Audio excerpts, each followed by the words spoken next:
সকলকে গুরু পূর্ণিমার এই নতুন ব্লগে স্বাগত জানাই।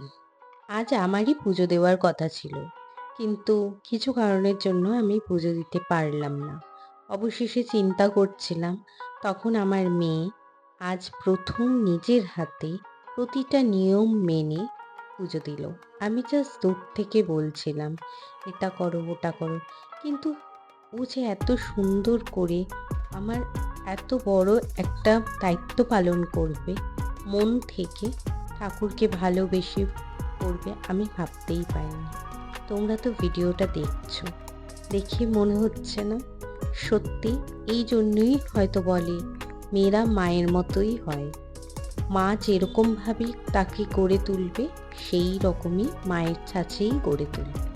আজকে গুরু পূর্ণিমার দিনে প্রথম এই ঠাকুর ঘরে না দৃশ্যটা দিয়ে আমি পারলাম না। মেয়ের পুজো দেওয়া সমাপ্ত হলে তারপরে সকলকে প্রসাদ বিতরণ করে, ঠাকুরের যে প্রসাদ, তারপরে আমি চলে এলাম আমার আজকে রান্নাঘরে। আজ রান্নায় রেঁধেছিলাম পনির দিয়ে গোবিন্দভোগ চাল দিয়ে পনির পোলাও। খুব সহজ একটা রান্না, জানো তো, 10 মিনিটও লাগলো না এটা করতে। সাধারণত গোবিন্দভোগ চালের যে পোলাও আমরা রান্না করি, সেই রান্নাটায় আমরা মিষ্টি পোলাও রান্না করি, কিন্তু আজকে না একটু অন্যরকমভাবে আমি রান্না করলাম। এই যে তেলে আমি ছোট ছোট আলু কেটে ভেজে নিলাম, এই ভাজার পর কিছুটা তেল আমি কমিয়ে নিয়েছিলাম। তারপরে দেখো, হালকা একটু পেঁয়াজ দিলাম। পেঁয়াজ দিয়ে 50% যখন আলুটা সিদ্ধ হয়ে গেছিল, তখন পেঁয়াজটা দিয়ে আমি এই ডুমো ডুমো করে কেটে রাখা পনিরগুলো একটু গরম জলে ভিজিয়ে রেখেছিলাম।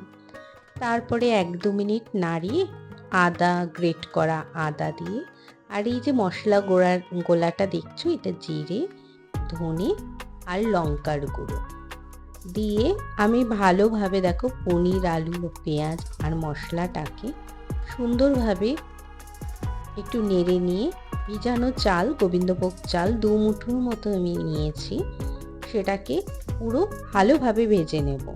হ্যাঁ, একটা কথা বলি, সাধারণত এইসব রান্নায় আমরা খুব গোটা গরম মশলা, তেজপাতা, ঘি ইউজ করি, কিন্তু আজকে আমি কিচ্ছু দিইনি, জাস্ট একটু সাদা তেলে আমি দিলাম। দেখো কতটা কোয়ান্টিটির মতো আমি জল দিয়েছি, সঙ্গে একটু পুদিনা পাতা দিয়েছিলাম। এরপরে নাড়িয়ে নিয়ে আমি ঢেকে দিলাম। ঠিক 4 থেকে 5 মিনিট লো ফ্লেমে রাখার পরে, এই যে দেখো, এবারে আমি হালকা হাতে তুলে নেব। একটা কথা বলতে ভুলে গেছি, যখন জল দিয়েছি তখনই কিন্তু আমি নুন আর মিষ্টির পরিমাণটা ঠিক কতটা দিয়েছি।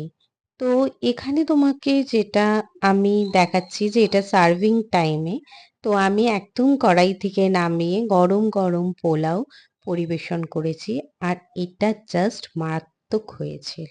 একবার পারলে ট্রাই করো। আজকের মতো